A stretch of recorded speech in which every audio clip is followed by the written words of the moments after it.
IVM.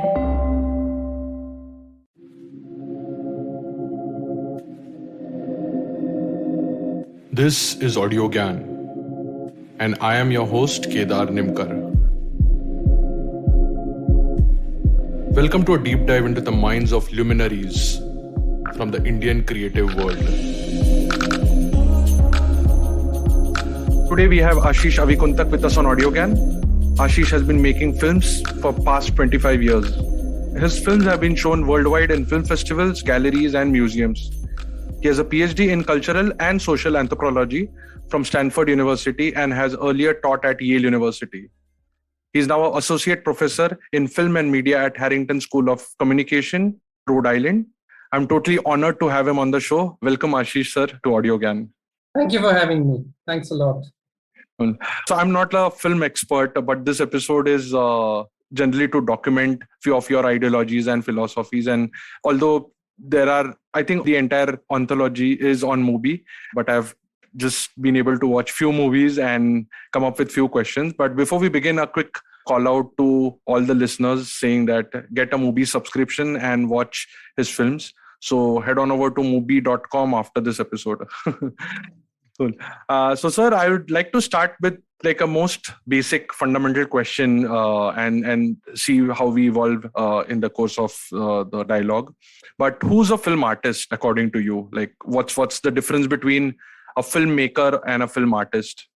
So, the chief difference between a filmmaker and an artist is a filmmaker is willing to make a narrative or a film that has been not just a film that he wants to make, but majorly a film that he's asked to make. So this asking can be in the form of a market demand. Let's say, if you're a Farhan Akhtar or a contemporary Karan Johar, you're a filmmaker because you're making a product. A product is something that is always fulfilling the demand of the market or the demand of the consumer. So a filmmaker is fundamentally an individual who is making a product. And there are also many kinds of product, right? One is, as I said, the usual one is something which is driven by the market, by the needs of the consumer. The second kind of a product could be commissioned, that somebody asks the filmmaker to make a film. Now, here the distinction is that the filmmaker is then making a product either that is, let's say the agency of the film work is outside the filmmaker, in the sense either the market tells him what to do or somebody commissions him to what to do. So that's the definition or the understanding of what a filmmaker is. A film artist, I would argue, is somebody who is not interested in the market, he or she is not making a product, he or she is not making something that he has been commissioned. A film artist is driven by his or her own intentionality or his or her own desire to make something. And therefore, the work that comes out from such a process is not a product fulfilling a market requirement, but something that the film artist is interested in sharing. So this is the big distinction, that in the case of a filmmaker, the work is fulfilling a market desire, whereas in the case of an artist, it is fulfilling the desire of the artist to share something, which may or may not have a market potentiality. So even within the world of film artists, for instance, there are again two kinds. There are certain film artists, or when I'm here talking about film artists, I think certain artists, it could be of any form, either painter to installation artist to even a poet, that within the world of the artist also there are two kinds. One who is also trying to think to make a work which has certain resonance with the world, right? So the artist is trying to make something that he believes will resonate. On the other hand, there are other kind of artists, their only focus is to make. It doesn't make a difference if it resonates or if it does not resonate. So here one example could be, and so I'm totally left the filmmaker, right? For me, the maker is completely, doesn't have the agency of the self as an artist. But here I'm talking about the artist. There again, within the artist, just to reiterate, there are two kinds. One, who is making something that resonates with the universe, with the world. Another, who is making something just for the act of making. It does not make a difference if that particular object resonates or does not resonate. So here, the distinction in terms of examples, I could say that you can think of Van Gogh, for instance, as a good example of the most radical version, where the idea of making the work is more about just making. It is not even important if the work that he or she is making or sharing to the world resonates with the world or not. Whereas in the other category, I would put somebody like Picasso, for instance, and we just talk about two more or less contemporaries, although they were not really contemporaries, but late 19th, early 20th century artists. Picasso was very smart, extraordinary genius. So he knew what he was going to make will resonate the world, either in some form or the other. The other great artist would be, for instance, Andy Warhol. When he's making these kinds of objects, he knew that it will resonate with the world.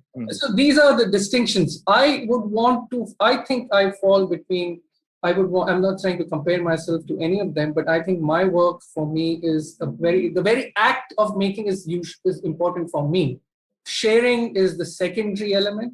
For me, making the film is more important than sharing. Sharing happens, like in movie, for instance, these films that you're seeing were made from 1995 to 2015. In these years, all my works were very rarely seen in a mass public sphere, right? They were shown in galleries or museums or universities. And I also never made any attempt to kind of look for a public audience. So for me, the important thing was to make. And so, for instance, some of these films that you're seeing are really having a public exhibition after they were made nearly 20, 25 years ago. Oh, interesting. That's the intentionality. That's the distinction. Yeah. And since you mentioned about Van Gogh or Picasso, I have not read much about it, but there was Marcel Duchamp also who tried to challenge stuff. So is there something similar within the artist field as well, that who are just rebellious to like Sudhir Patwardhan also, right? He wants to make a point, or he's trying to express certain things which makes social impact or which makes cultural movements. Is there any layer to that? So, for instance, I think Marcel Duchamp, I will put him squarely within the genius world, right? Because even for an artist to rebel, that has a deep resonating theory to it, right? I will only rebel because I know if I make something, somebody will resonate with me. In the case of a rebellion, it is a provocative form so that people react. And you're right. I think Sudhir Patwardhan is a great example within the world of contemporary art, who is very provocative in the way he produces. Because the fundamental important thing for Sudhir and for Marcel Duchamp is that they believe that their work will resonate. There will be a dialogue. For me, I must admit, I'm not really even interested in a dialogue. I'm very happy that the dialogue is happening. But for me, the making of the film is itself the end in itself, right? So one could argue that I'm being indulgent. I would be fine with that accusation. For instance, and here I would kind of invoke, let's say, the history of Indian literary form, right? For instance, if you look at Indian literary form, and there are many kinds, right? You have the Sanskrit form, and then you have the non-Sanskrit, which are more ephemeral. You even have something that we don't even have any evidence of, because they're completely oral, are the forms emerging from non-Sanskrit societies, which could be Dalit-based, which could be Adivasis. For them, they're not even producing something that can be recorded, either in a textual form or in a sculpted form or any other forms. They're completely ephemeral. For them, the very act of singing or producing something is an act in itself. So that is one way of looking. That's kind of the more radical way of looking at it. Whereas if you look at somebody like, you pick up even somebody like Kalidasa, for instance. Yeah. We know that Kalidasa's work were never replicated in the sense they were not printed. There were no printing presses. He probably, this is my assumption, he would probably write on a piece of some kind of a preservative material, and then it would be copied. For these people or these kind of artists, it was not so important that it resonates. It was important that it be made. The other very radical example that one can think of is the Indian sculpting tradition. You can, and here I'm talking not just of Hindu sculpting tradition, talking about the Buddhists, the Jains. We don't even know of any of the artists or the architects or the sculptors who made works like Ellora or Ajanta, which you might have gone because you're from Maharashtra, or any other works, right? So if you want to even speculate the agencies of these artists, what were they doing? Why were they doing? My argument, and this is, as I said, I'm speculating, we don't have any evidence. I'm trained as an archaeologist, so I'm very careful of what I am going to say. So therefore, clearly in the area of speculation, where I would argue that most of these artists, sculptors and architects, for them, the very act of making was itself an end in itself, right? That it was not so important that they would make something, people will say, wow, kya kiya aapne, or because that is where resonation occurs, right? So I'm inspired from these artists rather than artists or makers who are interested in either. So for me, the filmmaker or the maker is very deeply located in a certain circuit of capital, especially contemporary Indian filmmakers and filmmakers all around the world. And also, which is not something that is unusual, because cinema, it's fundamentally a product of late 19th century capital industrialism and late 19th century early technology, very much like photography, very much like aeronautic engineering. These are product of late 19th century, early 20th century synergies in capitalism, in industrialism, in colonialism, in environmental destruction. So all these synergies eventually produces these kind of technologies. And so when early cinema filmmakers got into making film, it was very clear for them, even with Lumiere brothers, who are the first inventors, or Thomas Alva Edison, the two of the people who claim to have invented.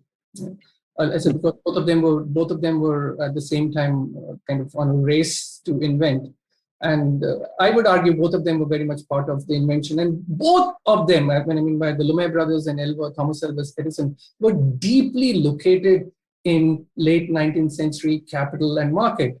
Thomas Alva Edison was a millionaire by the time he's thinking of Cannon of Smoke when he's trying to make these films, because he has invented many things. He's very, very wealthy, whereas the Lumiere brothers had one of the largest factories of lenses and mirrors and glasses in Lyon in France. What you have to understand, that cinema deeply emerged, or let's say deeply was located within industrial capitalism of 19th century and industrial technology of 19th century, early 20th century. So these filmmakers were making films, the early films, in order to make money, because it was very expensive to make films, right? And that has continued throughout, even in today's time. Although I would say that one could argue that, and that's how I work, for instance, that one of the reasons I have been able to work is that cinema now, because of its digital variation, or when I was making films on 16 millimeter in the late 90s, were far more cheaper compared to what you could do that in the 50s or 60s in India. Like, for example, one of the reasons that you do not see anything what is called Indian experimental films in India in the 50s, 60s, and 70s, when it was already common in America and Europe, is because India had it was very expensive to make films, because of one of the reasons it was very expensive. And it was not just expensive, it was also highly controlled by the state and by producers. Because, for instance, something that you might not know, or most people don't know, is that raw stock negative had to be imported and there were only few licensed importers in India, and these importers were producers, and they had a quota. So even if somebody wanted to make something else, it was almost impossible, because one had to go through the quota system to get the raw stock, which was very expensive. So somebody like Satyajit Ray or filmmakers like Hrithik Ghatak, it was extraordinary to make films that they did. And the reasons they are absolute geniuses, not just because they were able to make films which were spectacularly original, but also that they were able to circumvent, subvert, transform this licensed system of raw stock and producers. So, to make films today, right now, for example, you can just pull out your iPhone and shoot a 10-minute footage. In the 50s, it was just impossible to do that. You have to have not just money, you need to also have connection to get to the licensed person who had access to raw stock. And these people, for instance, they could only buy raw stock by giving first, foreign currency. So it was a humongously difficult thing. And that's one of the reasons you see in India experimental films or films defying market in any sense coming late. The only time you really have, even you have to understand that Ray and Ghatak in the 60s and 70s, in the 50s, 60s, were making films which were highly popular. People would come and watch this film. And therefore, the earliest moment of experiment in India is happening in 1967 to let's say 60s, late 60s, when Films Division, which is a state organization, is able to give money to make films. And these were experimental films made by filmmakers like S.N.S. Shastri, Pramod Pati in the Films Division, so Sukhdev, because the state was supporting them. And the second big moment, which happens in 1969 onwards, which we call the Indian parallel cinema, or the Indian new wave, also happens because of state support. So this is something important, that these films which defies market is only possible because there was state behind it. If, let's say, the state was not behind it, I would doubt if the market forces in India would have ever allowed a film like Uski Roti, or even a film like, a film that I admired quite a lot, Gautam Ghosh's Paar, made in the 1980s, any of these films to be made, because the market, unfortunately, the Indian cinema market is highly conservative, highly compromised, and is only dedicated to produce entertainment. Yeah, true. Therefore, these films would have been fairly impossible to have been made without state support. Yeah. In fact, I feel bad, because the way at least me and my fellow people are conditioned to watch, I can't even watch like a Manikal film with that seriousness. It's just the conditioning that has happened over like few years. You're not the only one. This is the conditioning that is a product of more than now almost a century of entertainment. Yeah. Like, that is what has happened. Now, if you think of cinema, like normal people, they will think of Shah Rukh Khan and Amitabh Bachchan and the likes. It is unambiguously foregrounded as an entertainment medium, right? Correct. Because it was only in the 70s with the NFDC films and the film finance films, these filmmakers like Shyam Benegal, Gautam Ghosh, and Buddhadev Das Gupta, Adur Gopalakrishnan, that cinema, and that's why we call it as a parallel movement, is that they were able to parallelly think of cinema as not just a means of entertainment, but also a means of certain kind of political form. Discourse, yeah. Discourse or historical discourse. Now, the question with filmmakers like Manikal and Kumar Shani and the films that I make is that we are even further apart, because we are not even really interested in discourses.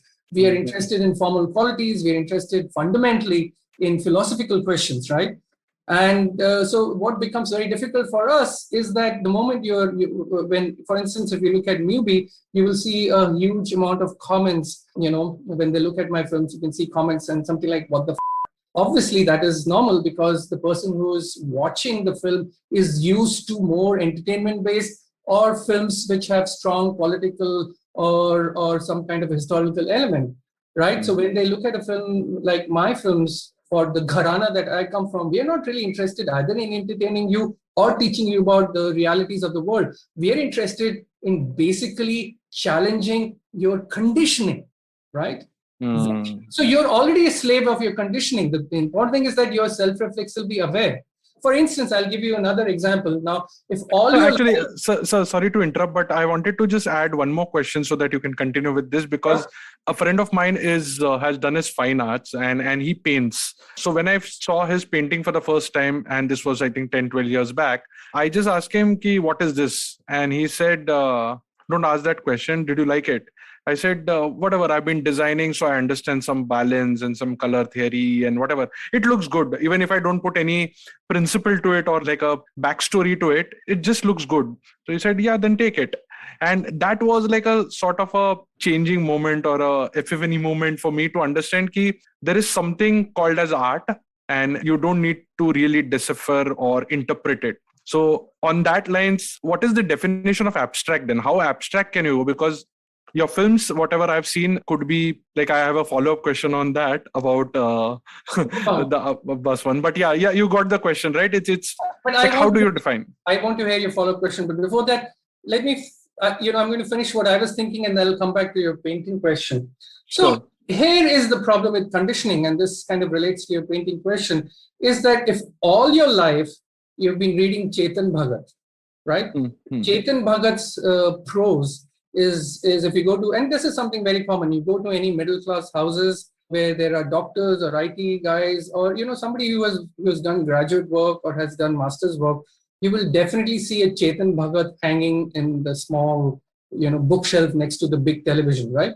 Now the issue is that if all your life, if Chetan Bhagat is epitome of your literary reading capability, if I give you, for instance, Samuel Beckett or even Shakespeare, against Shakespeare, you just will say, what the hell is that?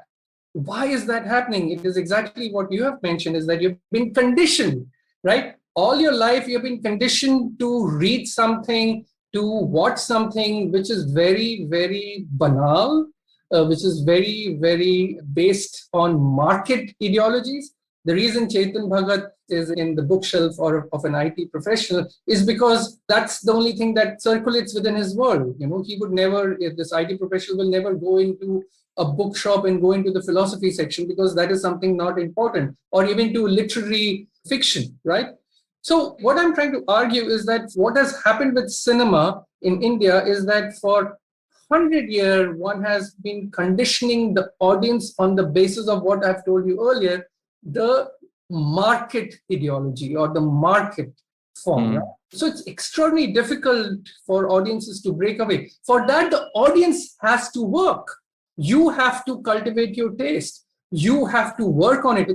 Cultivation is a very specific thing. Like, when you cultivate a crop, it takes months and years for something to come out. So you have to actually, it's a daily activity if you're a farmer, or, which is something common if you have a flower pot in your balcony, you have to work on it every day for it to become large and give, become a blooming flower. So it's exactly the same thing. One has to, the audience, whoever is interested, you have to cultivate your senses.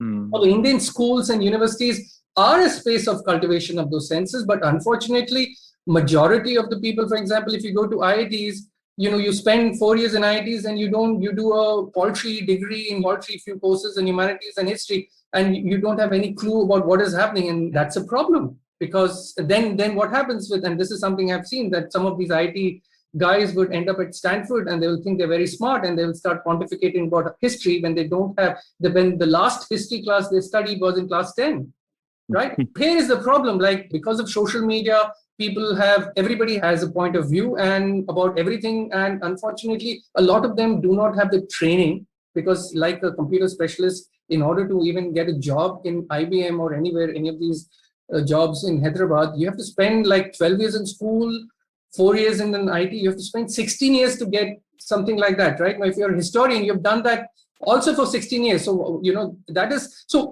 these are examples. What I'm trying to suggest is that my kind of films are difficult films, and it requires the cultivation of mind, right? That is very important. And getting back to your question on the painting, it is exactly the same. The person who's painting has a highly evolved visual, sensory imagination. Now, a painter, for example, if somebody is, let's say, if the friend of yours went to JJ School of Art, for instance, right? Or if he went to Vishwabharati to do his undergraduate intro, that's 5 years. For instance, if you have to study painting in India, you have to spend 5 years, unlike if you have to become an IT professional or engineer, it takes 4 years. So you have to understand that the person who's doing painting has a highly evolved sensorial form, not just of creating something, but also visualizing, right? Now, so that is, and suppose if he has done an MFA, we're talking about 5 to 7 years of highly rigorous form of thinking and evolving visual form, right? Now, what happens, and therefore the question of abstractness will become important, because if you're constantly thinking about image making and you want to move ahead and kind of create something, let's say, which comes again, going back to my first thing, that you're an artist as somebody's going through your own journey, then definitely the work that comes out will be very different to what you're used to watching. Now, if for most people, artist work is, let's say, cartoons on the newspaper, right? That is considered artwork. For somebody, if he comes across I would argue one of the greatest abstract painters in India, V.S. Gaitonde, he will say, "Ye kya hua?"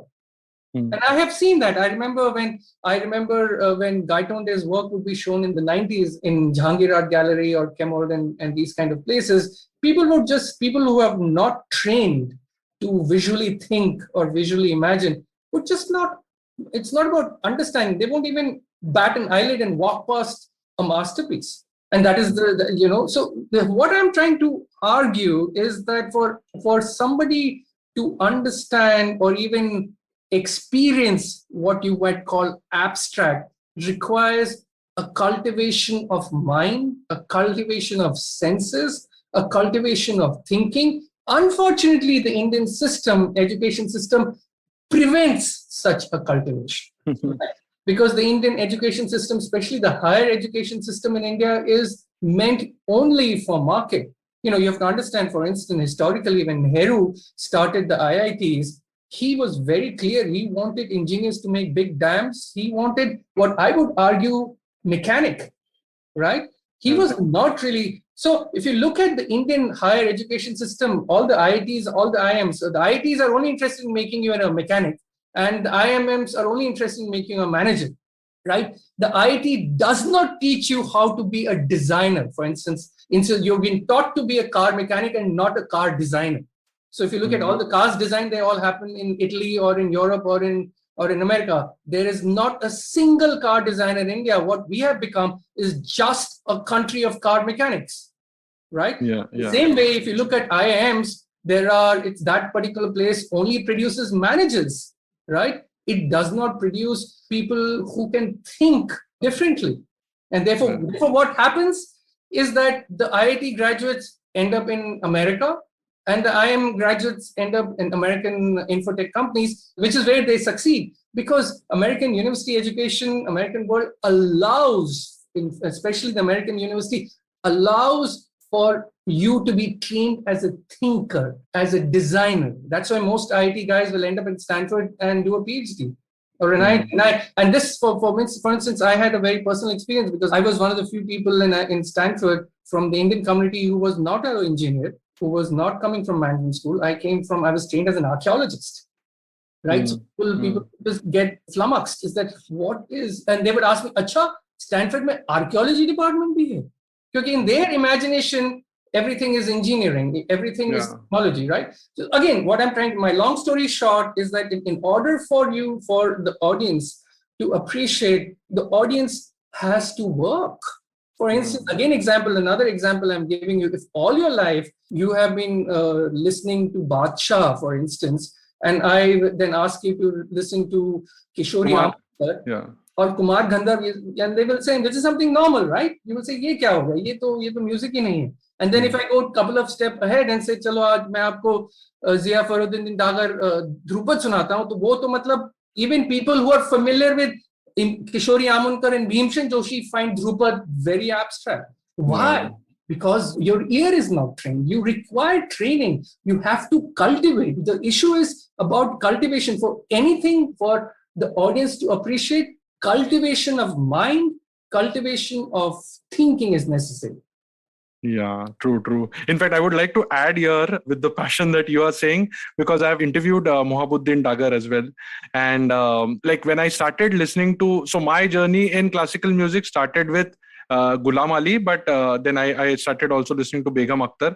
And when I was exposed to Kumar Gandharva, it's actually painful for the first probably 1 year where you can't like turn on the volume correctly, because he can just like express something which is very time bound, and then so it's a very different experience altogether. And when I started hearing his interviews, he was even saying that like I'm not going to do a farmaish, I'm singing for myself. And So and that's exactly, where that unfolds the entire that is narrative. exactly why Kumar Gandharv is an artist. He's not a Yeah, maker, right? yeah, For yeah, yeah. example, I would say Kishore Kumar is a maker because he's been told to what to told. I mean, he's again keep in mind when I'm talking about the distinction between maker and artist, I'm not talking about the ability.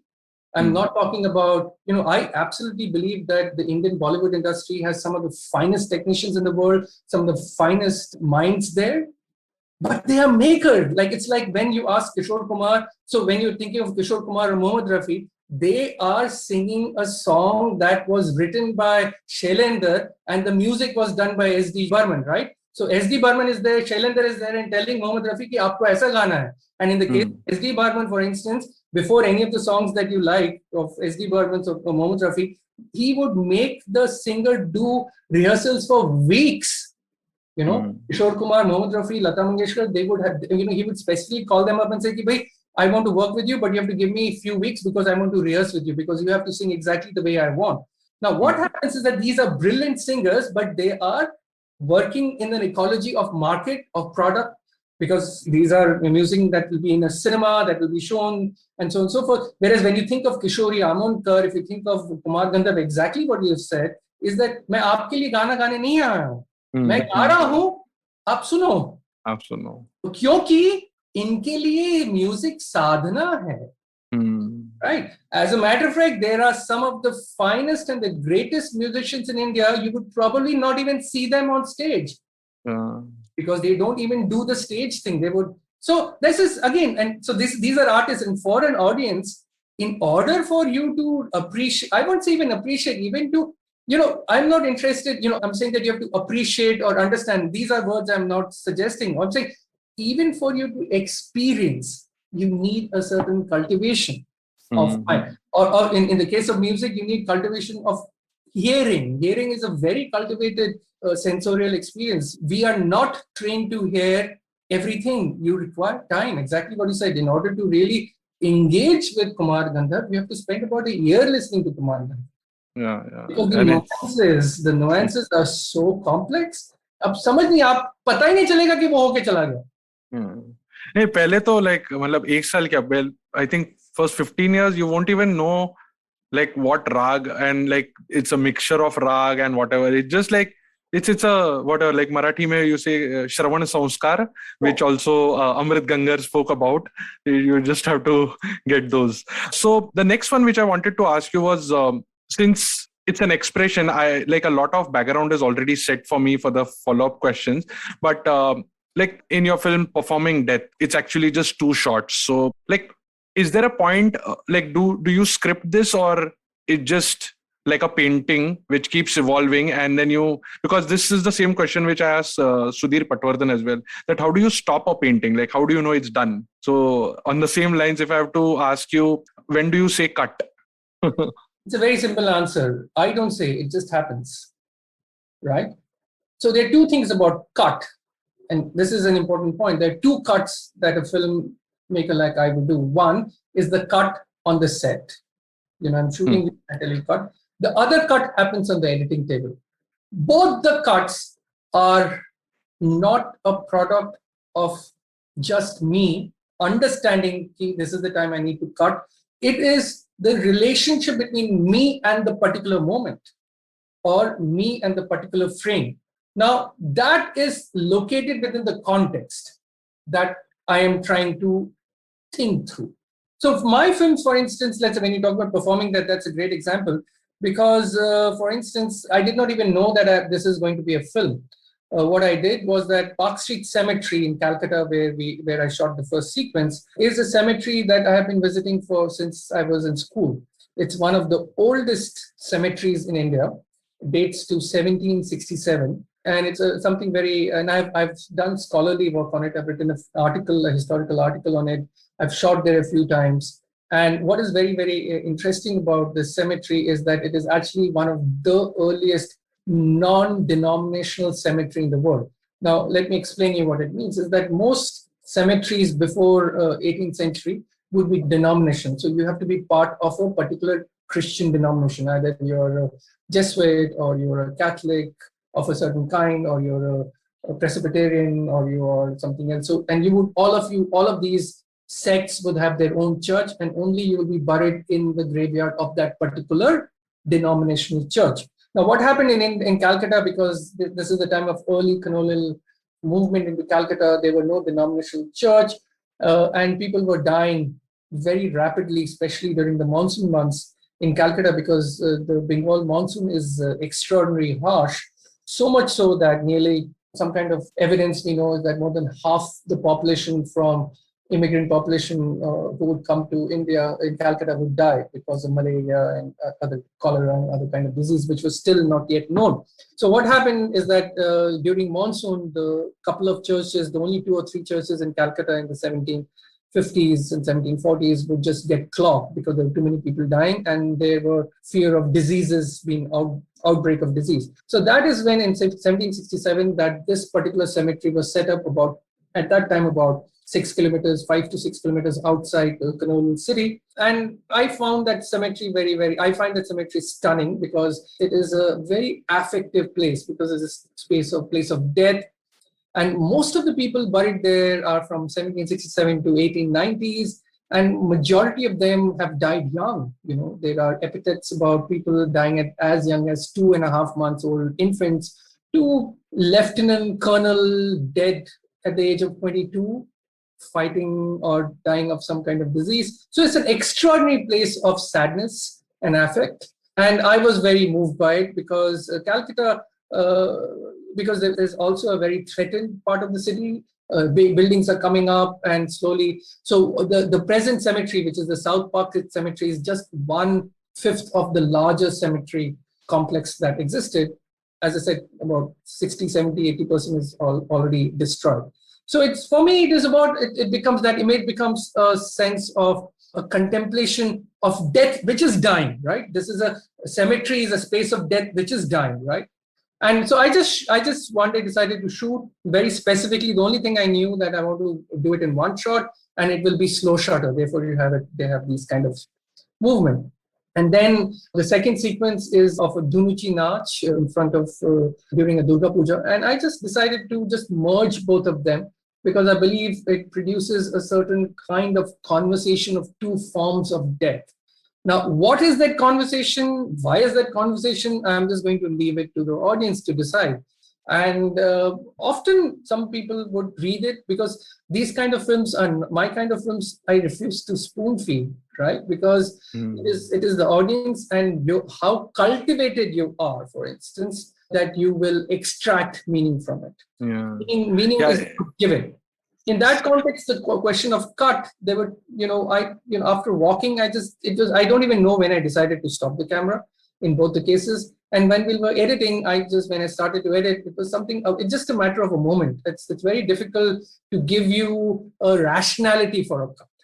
Yeah, I get it because, so there are 2 things here. One is even you don't know when you're going to say cut because it is evolving and it is just unfolding in your mind and in the lens also maybe. So that's one. And the second is, which is a question that, so I'm little inclined towards spirituality. A friend of mine stays in Kolkata, Belur Mutt, and he was suggesting to read Kathopanishad. Although I couldn't read it, but I just know like some basic of it. But because I know I could relate or connect with the movie, or at least sit there and watch it for that 118 minutes or exactly what the time is. But if somebody doesn't know, now if I go back and watch Performing Death, maybe I'll have a different understanding of it. So do you feel at least giving like a precursor to it or no, just like you just watch and then It's your journey, right? It's not. It's. I mean, I'm just creating a form. How you interpret it, how you engage, how you navigate is your journey. That's not my journey. Interesting. Cool. So talking about journey, the next one was, in fact, I was watching one interview on Mubi itself, I think on Instagram, about like the interview was Abbas Kiarostami, and he was saying ki, I like movies which put audience to sleep in the theater. In fact, I'm paraphrasing it loosely. He prefers films that put their audience to sleep in the theater, but those are the films that keep me awake all night. You can't forget them easily. In fact, they're playing so much in your mind that you feel cheated at times. And I could experience that after watching your films also, because the guy is just walking and the camera is behind. In fact, it has in multiple movies also. And finally he lands up in a small pond or sort of a river, and he disappears. And me and my wife just shut the laptop there and said, hey, this is part one, let's consume it, let's think over it for some time, and then I continued the next part later. So how do you arrive at it, and why do these moments, or why do these scenes stay longer in your head? You have spoken about temporality. Maybe I would like to explore that bit. Yeah, I mean that's exactly, I think, what Abbas Kiarostami is talking about is the experience of time in the cinematic form, which is like almost when cinema emerged. Again, I'll do my history lessons. I think that's important. Is that, you know, when cinema emerged for the first 10 years, 15 years, from 1895 to 1910, 1915, film scholars, and there is a very important film historian called Tom Gunning, he argues, or he has suggested, that this moment from 1895 to 1910, 1915 is what he has argued, or the term he uses, a very beautiful term called cinema of attraction, where he says that the early filmmakers, or the early, and especially about the early audience, is the early audience were going and watching films not because it had narrative. They were watching because it had an attractive event. Now, here's a very interesting thing, is that when you watch TikTok, if you're watching TikTok or Facebook, you will see you constantly flickering because you're just seeing that particular moment of dance or some kind of an act, and you're going. So early cinema, for instance, was very much like TikTok, or let's say TikTok is very much like early cinema, is that people would consume these moments of attraction. They did not have any narrative, neither did they have any idea of time. For instance, early cinema, for instance, was all about, like, one of the greatest examples. However, by middle of 19 teens, like around 1915, you have the rise of what we call epic narrative cinema with Griffith, the great American filmmaker, who makes these really epic films, which were driven by narrative. They were no more about attractive events. One of the reasons why was that people, where the scholars argue, but by 1910, 1915, people were getting bored of these images of just the camera moving in a car or a bus or a city, that they infused it with narrative. Narrative of a very specific kind. This is the narrative of 19th century novelistic tradition.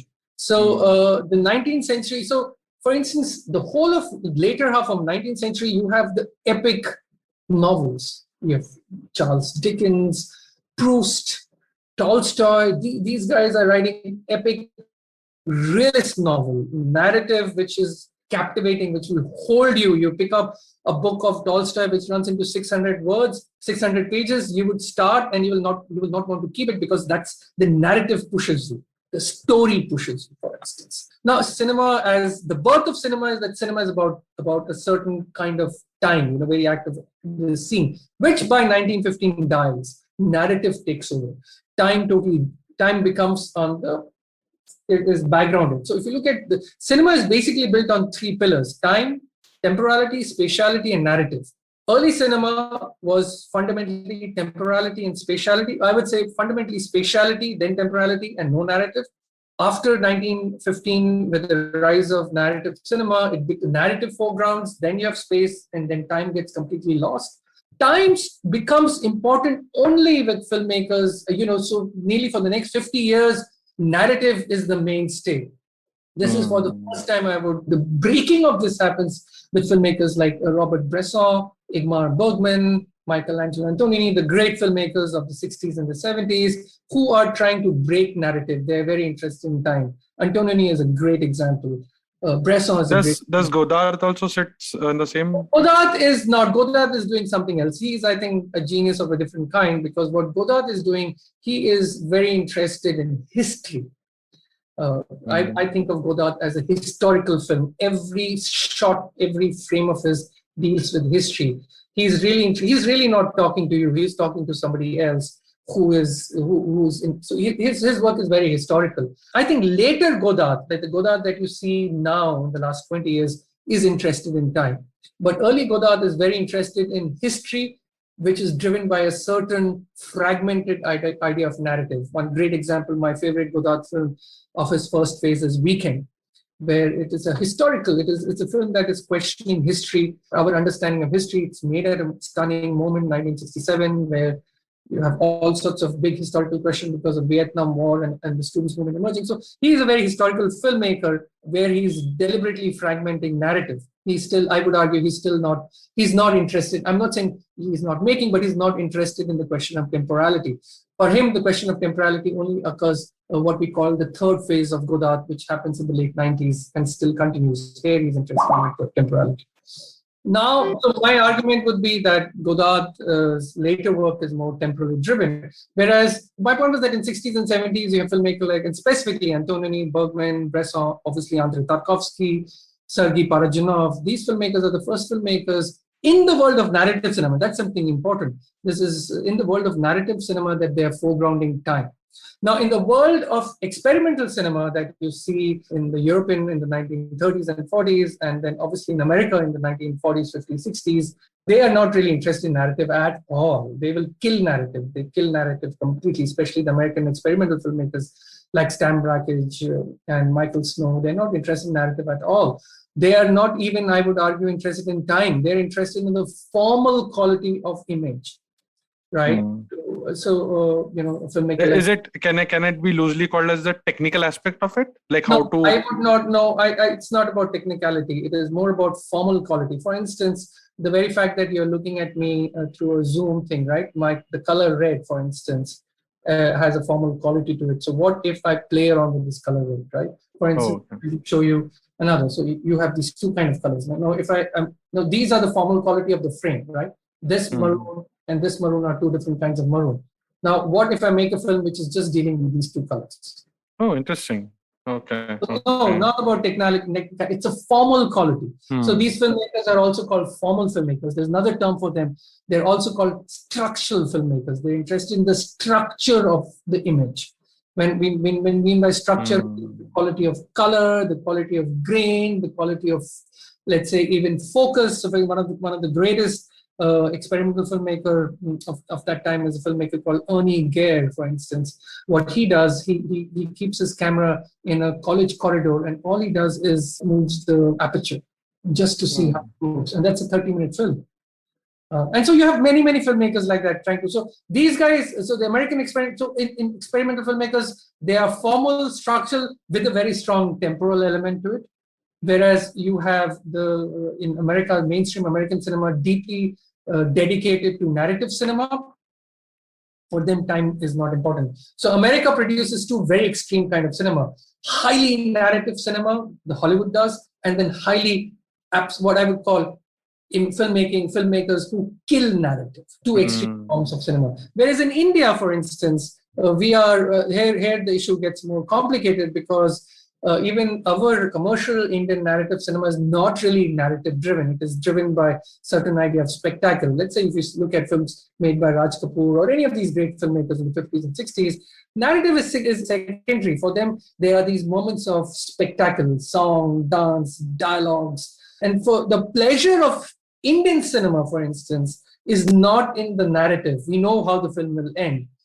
It is how the narrative moves, which comes from an Indian pre-modern idea of when you see, every year you would have Ramayana being performed. Every year you would have all these Puranic stories being performed. We know exactly how they're going to end. It is how they will end. And how, especially in pre-modern form, time was very important. Let's say one of the greatest example is the Kathakali form, right? The Kathakali form plays with the time in an extraordinary way. I would argue that one of the few performing forms in the world which is deeply temporal. The other form, I think, would be Kabuki theatre in Japan. These are temporal forms. If you want to go there, if you're going to watch Kathakali, you need to be highly cultivated in the sense I'm talking. If somebody is watching Shah Rukh Khan all their life, you put to Kathakali, he will just fall asleep. So here comes the Korastami issue, is that why is the audience falling asleep? The audience is falling asleep is because all its life, it is watching Shah Rukh Khan, Amitabh Bachchan entertainment. So when you come to a film which is taking you to a different journey, your mind is not conditioned for that journey, right? And but you still remember those shots and then experience, because you're going through an experience, right? It is again, your remembering also will depend on how you have cultivated, right? So that is something very important. So for me, for filmmakers like us, what we do is that we, especially in my film, what I do is that I play between time and narrative and space. For me, time is foregrounded, then comes space, then comes narrative. And my narrative is highly deliberately factual, right? You can think of my narrative almost, here the example that I would give, let's say, you think of a mirror, right?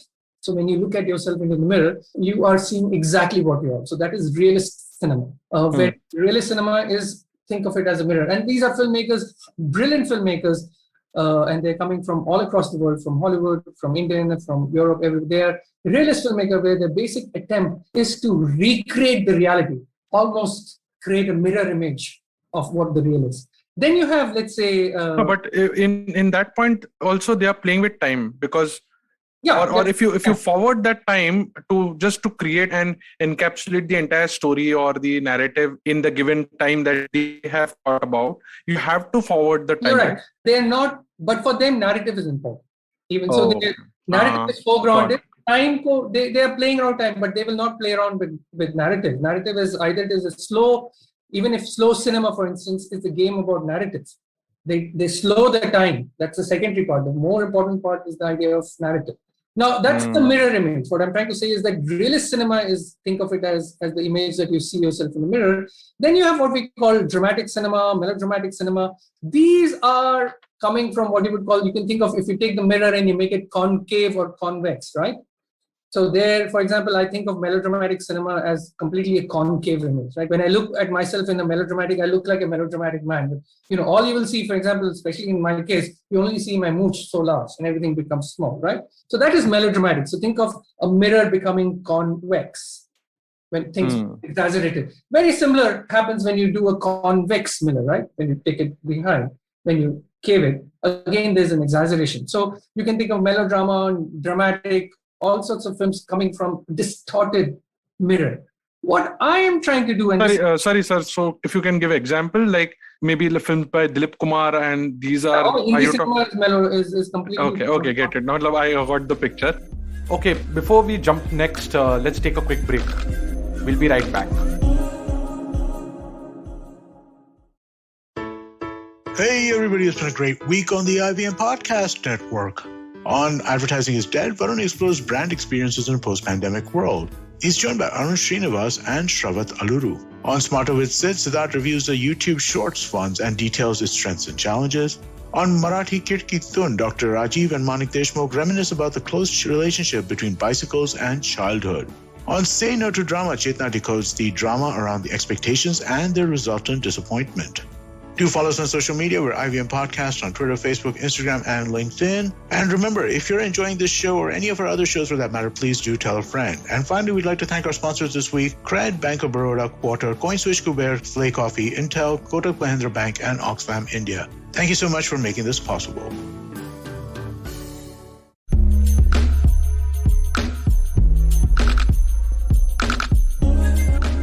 Okay, welcome back to the show. So I was saying, when I'm at least remembering the few frames that you have shot, or Abbas Kiarostami is shot, or even Godad, 1 or 2 frames I clearly remember, the car like queue is there and the camera is just panning. So all these, because I expose myself to like a Kim Ki-duk, and that's why I have acquired that taste. Is that happening, or it just... No. What we are trying to do, let's say I'm not going to claim to speak for Parastami or for Godard. What I'm trying to do is that in my frame, my mirror is broken. So what you see is fragmented narrative. My mirror, मैंने mirror को ही तोड़ दिया. ठीक है.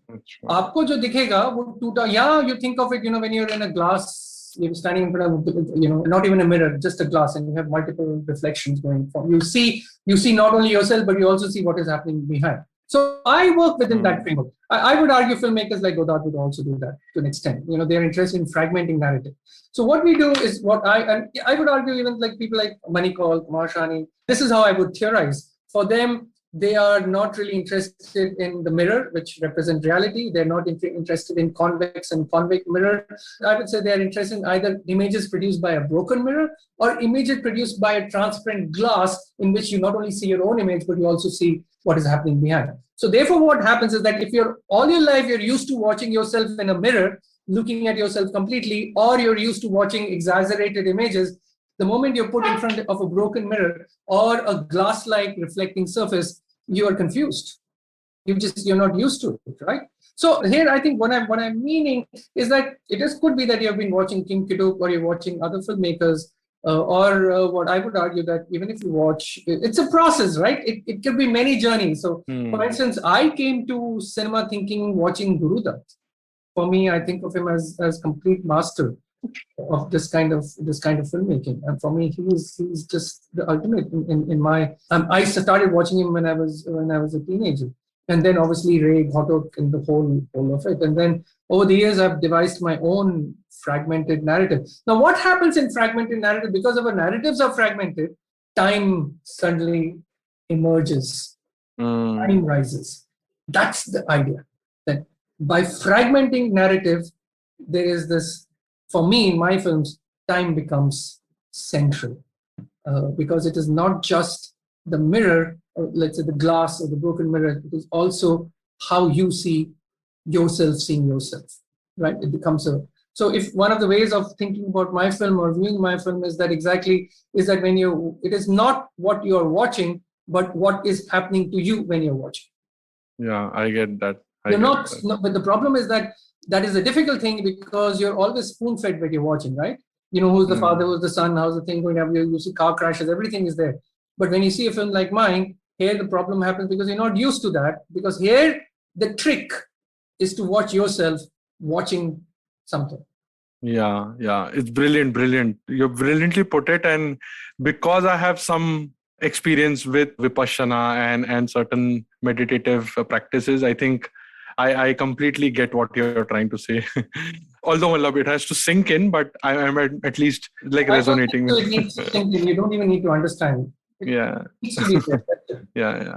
No, so I'll skip the next question because I would like to know, but since it negates the question of Godard saying every edit is a lie. So because now I've understood that playing with the medium itself is different. So what Godard is doing, as I said, when I said he's not really interested in you, because he's interested in the history of what he's doing, right?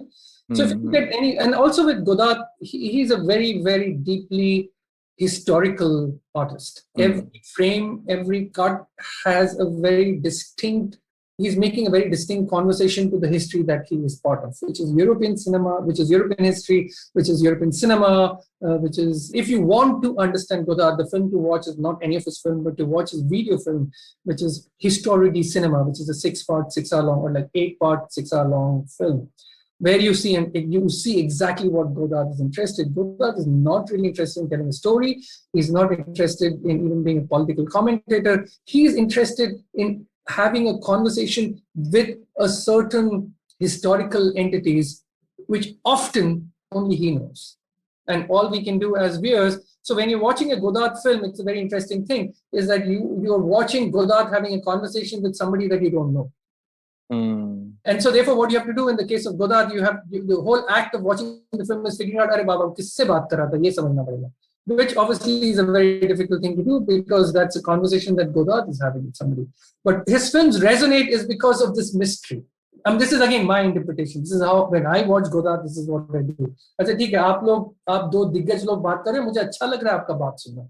Which is also, let's say, when you watch, again, something that you were saying, when you listen to somebody like Kumar Gandharv or any of these great masters, Kumar Gandharv, the sadhana is with Kumar Gandharv and his music, right? We're just an audience having, all we can do is see this conversation. If we say हम आप समझते हैं तो आप बेवकूफ हैं, उस गलती में नहीं आने के, कि नहीं आप हम समझ गए आप जो कह रहे थे, तो बोलेगा सर मैं आपसे बात ही नहीं कर रहा था, आप समझे कैसे? इस सिचुएशन में क्या होता है कि you have to just see, the privilege is to be there. Yeah. That is something that you have to understand, especially in the context of Buddha. So your films, like, again, this is my observation, that your films are trying to express like some truth, like death, right? And like, or facts of life, especially the soliloquy section of that film. But then why? Like, why? Because films, I get what you're saying and where you're coming from, but then, yeah, I mean, the question is lame. Sorry, but yeah, it's. I can answer it. I'm glad that you realized the question is lame. However, I would answer it. So there are two things. What you have just said tells more about you than what about me. Because it is something that you think I am doing, and it is, for me, it's absolutely correct what you're thinking. As a filmmaker, आप जो सोच रहे हैं सही सोच रहे हैं, पर वो सच है ये जरूरी नहीं. Correct. सच मेरा सच है, वो ये आपका सच है. अभी आप जहाँ बैठे हो, you're sitting I'm sitting in Calcutta. You probably have your own reality. I have my own reality. And in your case, your reality behind you is blurred. In my case, you can see, right? So when I'm looking at you, I'm also looking at your blurred space, and I'm trying to make an interpretation. अच्छा, ये कमरे में बैठे हैं, studio में बैठे हैं, इनका bedroom है, कहाँ है, right? That I must admit, this is the first thing the moment I see a blurred image, which is very common in Zoom nowadays, I think of what kind of location you're in, right? So what you just said is not lame or not even enlightening, because what it is your truth. You are viewing my film, and that is your truth. It is not important if my film is really about death. It's not important if my film is really about facts of life. It is important that you think that. Yeah, this is, I get what you're saying. Convoluted, because it is very difficult to see yourself seeing something, right? Which is, again, you've been to Vipassana, you have certain training, or you've cultivated yourself as a meditative. You understand what meditation is, right? And especially in Vipassana is all about observing yourself, how you observe. Now, that is exactly what I'm trying to say in my films. That is what becomes very important. It is important how you view what you view. It is not important what you see, because every film, especially in these kind of films, the kind of films I make and my contemporaries make, and the gharana I come, what we are doing is that what I'm trying to do is that I'm creating just a form from where you have to hitchhike. Correct. In fact, I was going to say the same thing, because there is some, whatever, good, bad, or whatever, there's some karma happened which is forced me to do Vipassana, and then like just observe myself for that 5 seconds also. Maybe that has given me this insight that when I'm watching a film like a soliloquy or something like that, I'm observing myself what is happening to me. But if that faculty or that training is never happened, then it's just boredom, or then it's just maybe like, yeah, kya chal raha hai, right? But yeah, I'm now completely fascinated with the thought which you're sharing. So last 2 questions. I did interview with Amrit Gangar as well, and he quoted Kumar Sahni saying, a film need not be watched all the time. It can simply be heard also. And I don't remember, but one of the talks, I didn't hear the entire talk of yours on YouTube, but you were also talking about like moving away from speech and trying to bring more orality. I wanted to understand that what you were saying. I couldn't comprehend that. So that is in the context. So if the films you have seen are, I would say they are my early works. They're like, I would say from 1995 to about 2005, 2007, 2010. Most of my films are image driven. Although I made 2 feature films. I made a feature film from Nirakar Chaya in 2007 and a feature film in 2010, Kathopanishad, that you have seen. Both the films have conversations. But the majority of my early films of that period is silent. They're very little, especially my short films. There are very little dialogues. What happens, and this is it starts with Kathopanishad, where I get very interested in orality. Now, orality is something very important. This is Orality, in the sense of what, it's not speech, it is what is spoken. The difference is in speech and what is being spoken is speech has agency. Spoken could be even Drupad, right? It doesn't need to have any degree of understanding. So, for instance, Drupad is more oral than dialogues, right? Do these both together are called as Vaikhari? Because I just did an episode Vaikhari would be more within the world of, I would say orality would be Vaikhari to an extent. Yeah.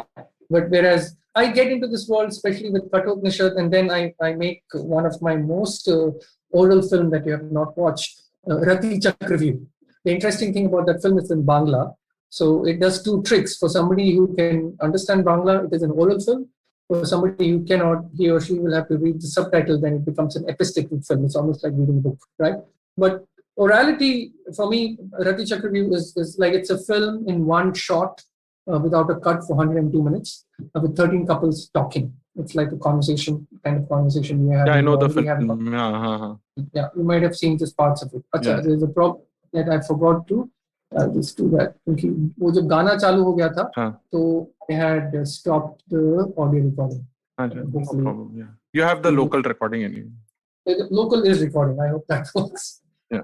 Yeah. So what I was trying to say is the issue of orality. So that film is constant talking. Now, what I do in that film, and also in Kathopanishad to an extent, is that I'm very, very interested in the oral, because oral is more primordial. It is more primal for a very simple reason, biological reason, that when the fetus in the mother's womb, the first faculty, the first sense faculty that the fetus experiences is the oral, is the faculty to hear. And so hearing is more primordial than talking or seeing, right? Yeah, and enduring. Yes, obviously, because I think what happens with hearing is that it is more biologically primordial. It seeps in. It is much more faster for you to react, right? So what I do in my films, and especially the later film, is that I foreground the orality along with the temporality. So narrative is completely extinguished. It is not erased, but extinguished, right? It's still there, but simmering. It's like almost like the ash for fire, but it is. So I extinguish it. Whereas I foreground it with orality, which is very temporal, because oral is temporal. The very act that I'm speaking, you also experience time. Whereas visual is not temporal. Visual, you can move back and forth, and it just doesn't make a difference. Whereas hearing, you have to hold on to it, right? You can pass forward a musical thing and understand. In fact, podcast, it's an opaque medium, but it's a very linear medium. You have to listen. You can't just like forward or skip, or the people have tried 1x, 2x, 3x speed, but it just doesn't sound right. So for me, cinema over the years has become a very oral medium. But again, it's a visual medium where I foreground the orality. And Kumar is right. It's just not Kumar, Mani, everybody. Once you get very deeply into this kind of world, you realize that the visual is just an excuse or something else. And that is very, very, very much what I believe in my films. But visual is just let's say it's just the lollipop to pull you in, but something else is really happening there.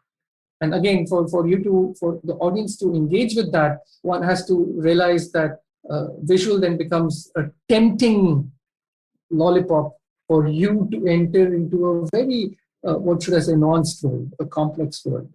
For that, it is not important to understand. It is only important to engage and not be bored, right? And so, therefore, orality becomes very, very important for me. And also, I wanted to say something which I totally forgot. Why is oral important?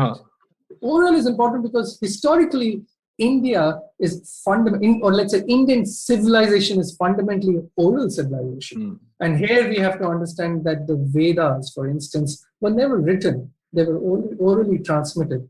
So, and so if you look at the Vedic form, you look at the post-Vedic form, even the Upanishadic form or the later forms, India is fundamentally, when I mean by India, I'm talking about Indian civilization, which means the gentle Indian civilization, is fundamentally an oral civilization.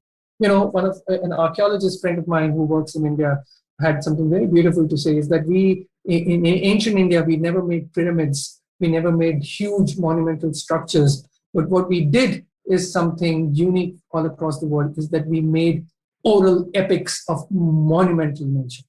For example, Mahabharata as an old. So here you have to understand the faculty of the neurological faculty of the human being. For example, 100,000 verse Mahabharata is memorized, recollected, stored by a community, right? It talks a lot of the neurological faculty of ancient Indians.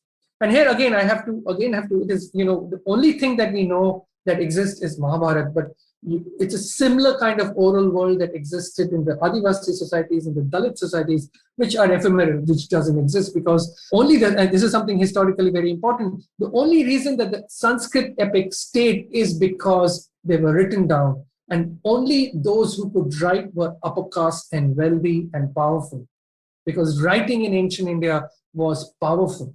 And this is something, because, so here you have to understand, again, I'm just kind of divulging into the politics of ancient India.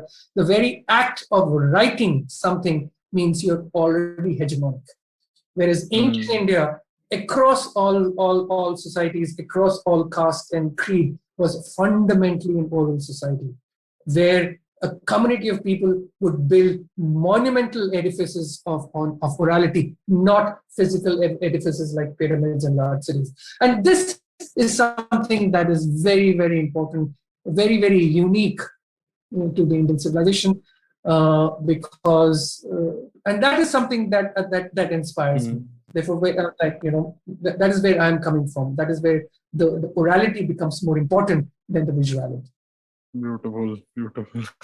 There's so many threads which can be explored further. But yeah, you've spoken also about circularity in Kali. Can you share some bits about that? What was it? And again, because I've been inspired by this Zen proverb for the last 10-15 years, that when you don't know Zen, rivers are rivers, mountains are mountains. When you are learning Zen, rivers are not rivers, mountains are not mountains. And when you have learned Zen, rivers are rivers, mountains are mountains. So I wanted to just feed my curiosity that when this circularity is happening in your mind, at least, like every alternate frame, do you see something different? Is there more to it? Or am I just intellectualizing too much?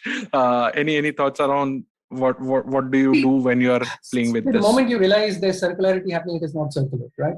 That is exactly where your Zen proverb is very important. The moment you know that the mountain, that the moment you know that you're doing something circular, it ceases to be circular, it becomes linear.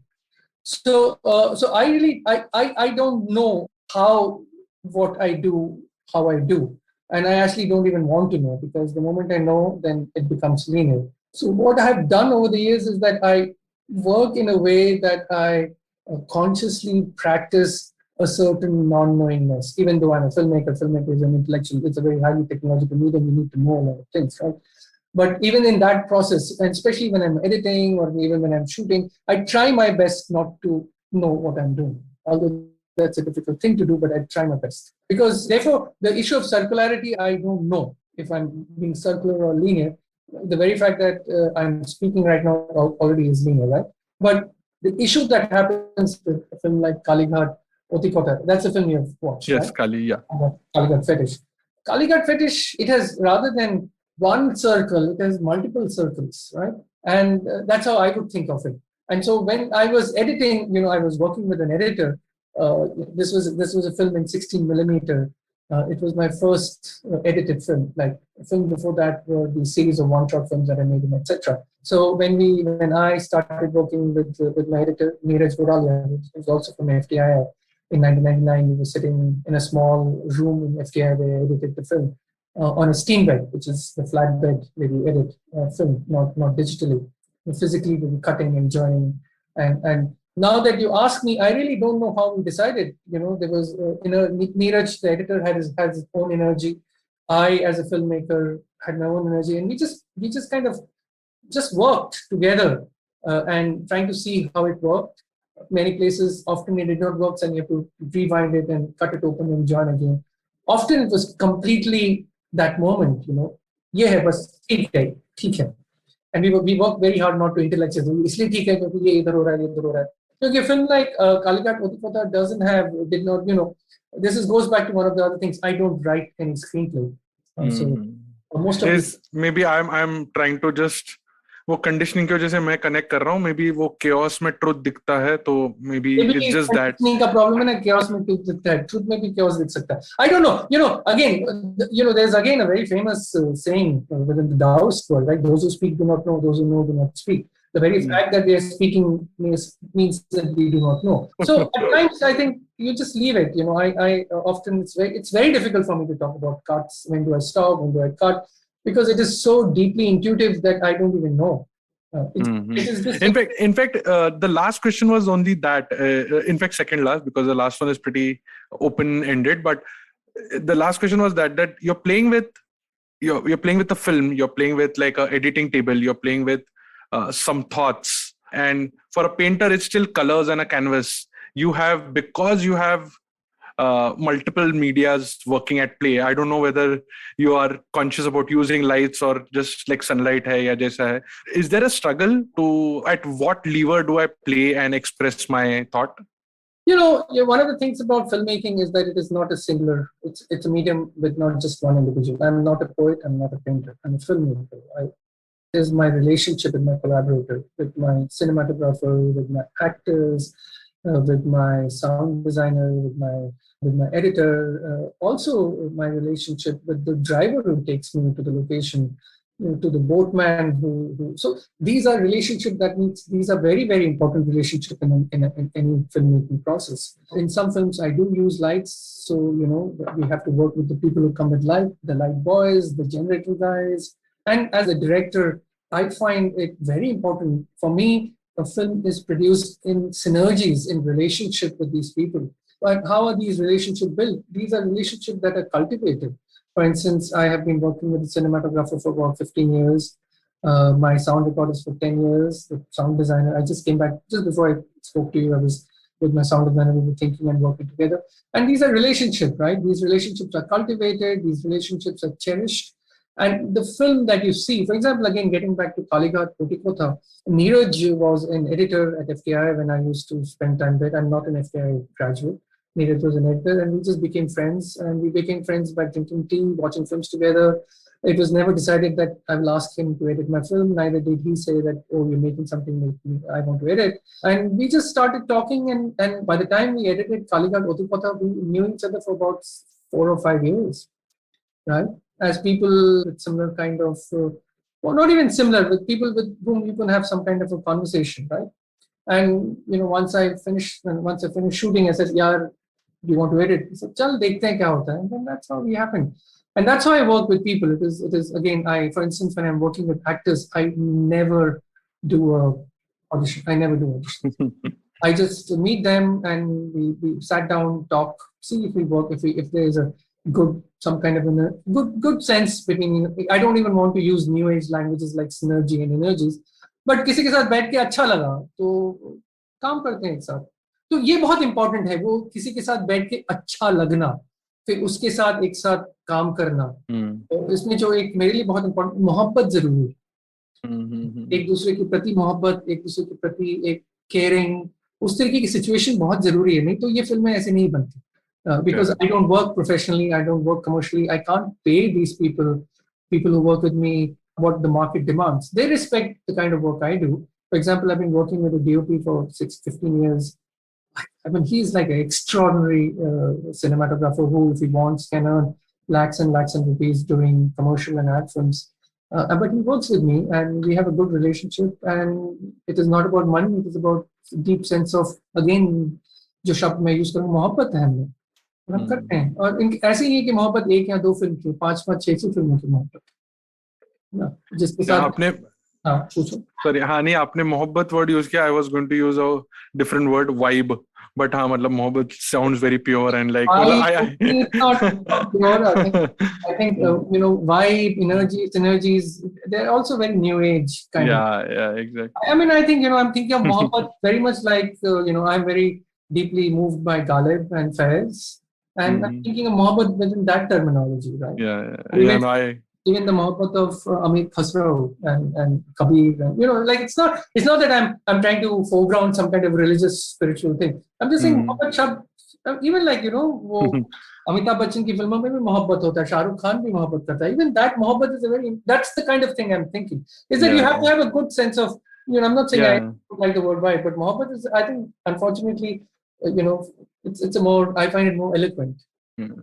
Yeah, perfect. In fact, I'm trying to replace words and none of them fit in my mind. So mohabbat is I get what you're saying.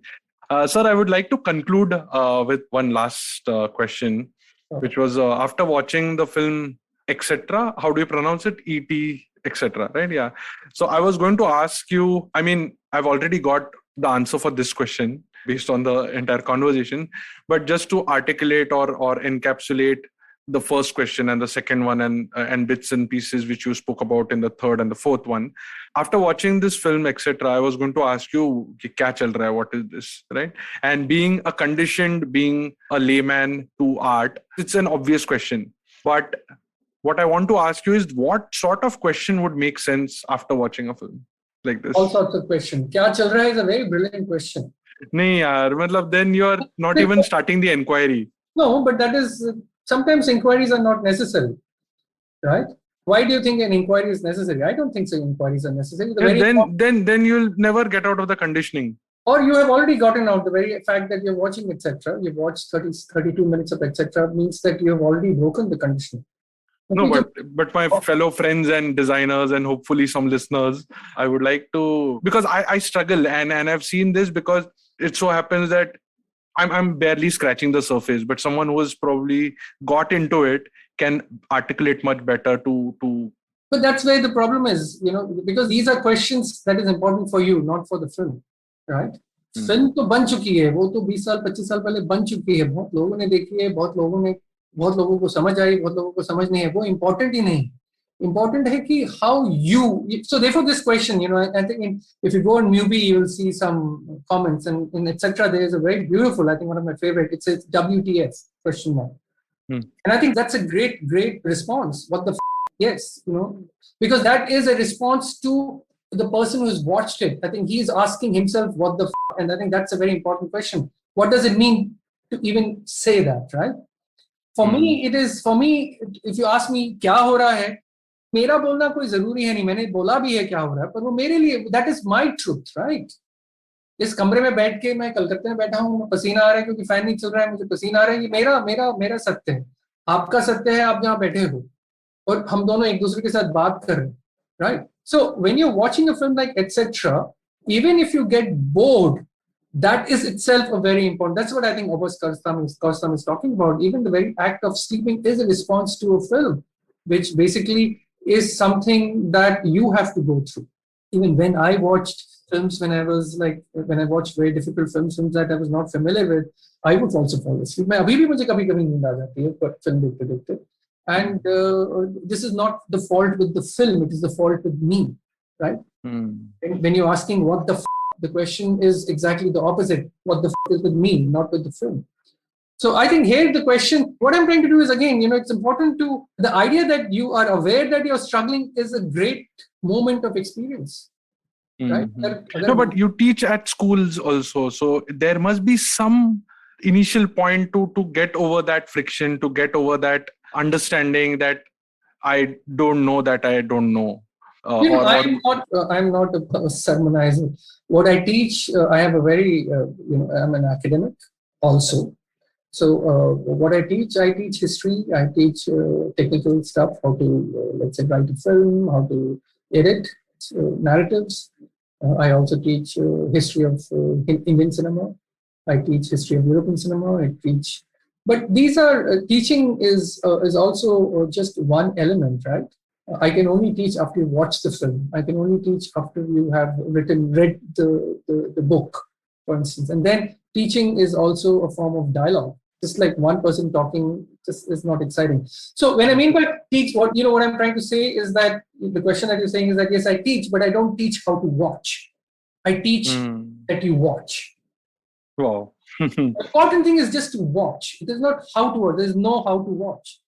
The important thing is कि आप 1.5 घंटा बैठ के देखो, ध्यान से देखो, नहीं समझ आया, अगर आपको लगता है आपको नहीं समझ आया, फिर से देखो, फिर भी नहीं समझ आया, फिर से देखो.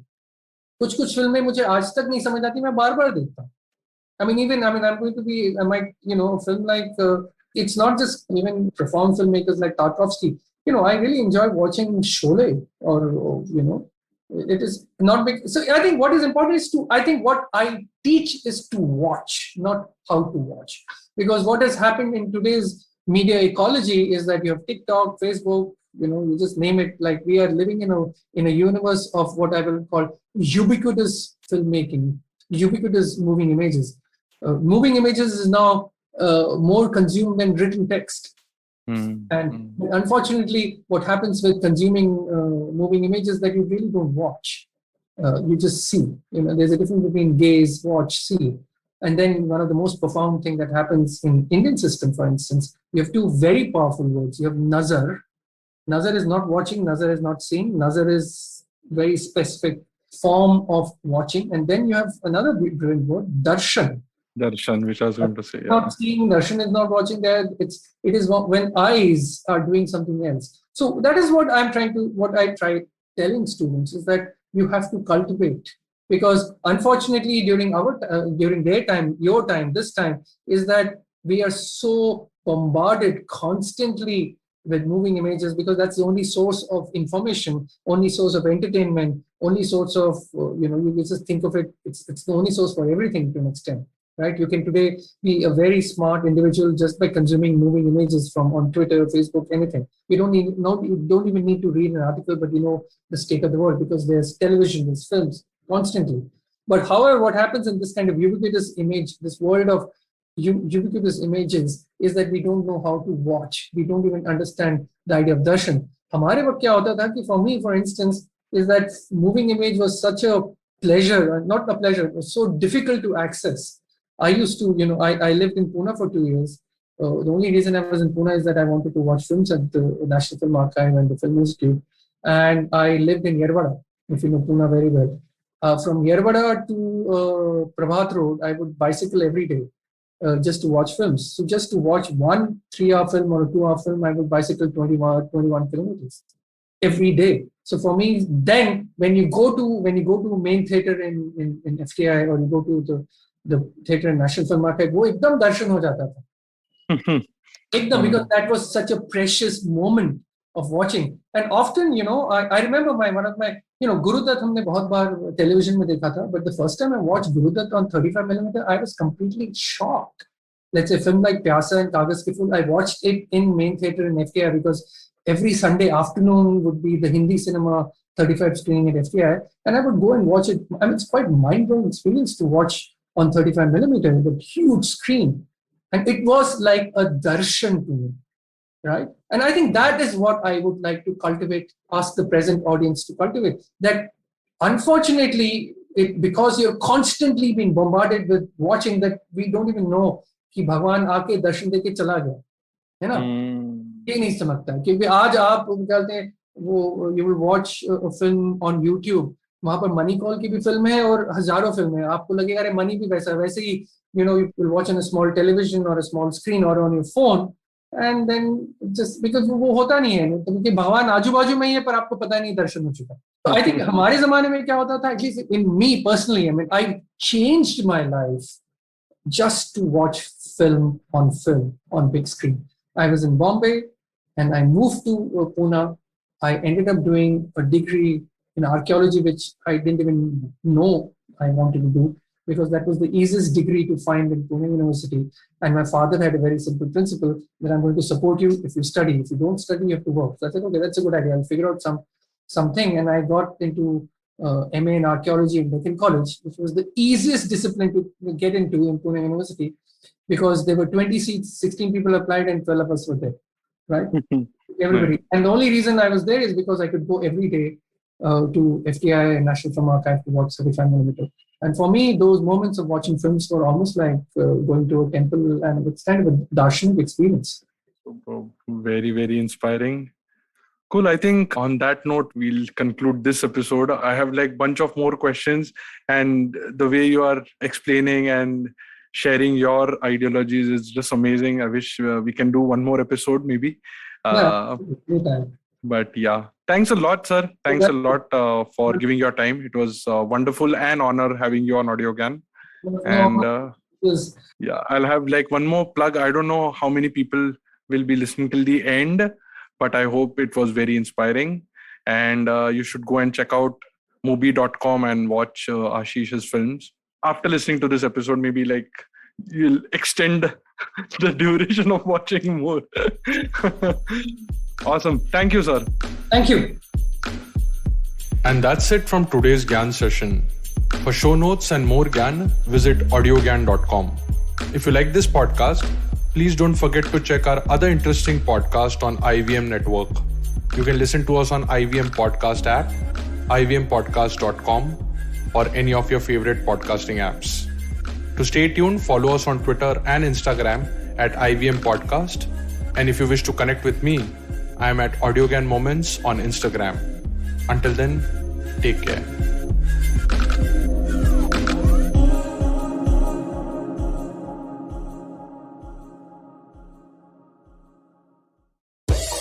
Don't you think that if everyone around you is getting smart, you better be smarter? Hey there, I'm the traveling professor Siddharth Deshmukh, and I'm back with season 2 of my podcast to make you smarter. Smarter with Sid. What's this season's focus about? Well, it's about 10-minute nuggets that will make you stand out at work. It's time to go from smart to smarter. Tune in every Tuesday and Thursday and become smarter with Sid. What if you could relive some of the biggest and most public feuds in Indian corporate history? Peer back through the window of time to see who among HUL or Nirma stood on top. Or who was more dominant between Tata Motors and Maruti Suzuki? Tune in with me, Ambi Parmeshwaran, And me, Anupam Gupta, on Bank of Baroda presents The Last Brand Standing, where we talk about two brands vying for the top position. and what their journeys were, Every Tuesday on the IVM Podcast app or website. or wherever you get your podcast from.